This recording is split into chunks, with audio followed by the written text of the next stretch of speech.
στην Αθήνα, πάρκα στο κέντρο, καλοκαίρι μισή. Μια μητέρα, μια ρωμένη, μια κόρη περιμένει, αλλάζουν όλα, αλλάζω κι εγώ. Ένας μαγνήτης στο ψυγείο, ένα σημείο με ένα αστείο, ένα σπίτι, ένα φιλί, ένα αντίο. Φύγαμε ακόμα, φύγαμε ακόμα, όλα τα άλλα ηχούν μακρινά, ένα αστέρι που σκάει στου ουρανού την καρδιά. Φύγαμε ακόμα, φύγαμε ακόμα, θέλω να είμαι μαζί σου, να κυνηγάω μαζί σου τα κύματα όλα της μοίρας. Ένα κορίτσι χορεύει στον ουρανό, στο δωμάτιο, το δρόμο, τη δουλειά, το σχολείο.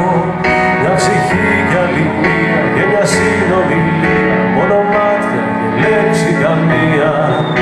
Ένα τέλειο λάθος, μια καινούργια αρχή, ένα δάκρυ που δεν μπορεί να κρυφτεί. Μια ανάσα βαθιά για να μην τρελαθώ, μια ιστορία αγάπης, τι πιο απλό. Και Θεός και αμαρτία κι άλλη μια ευκαιρία για όσους δεν βρήκαν τον χρόνο να ψάξουν. Είναι μέσα σου η λύση που θα τιμωρήσει όσους δεν έχουν φτερά να πετάξουν. Φύγαμε ακόμα.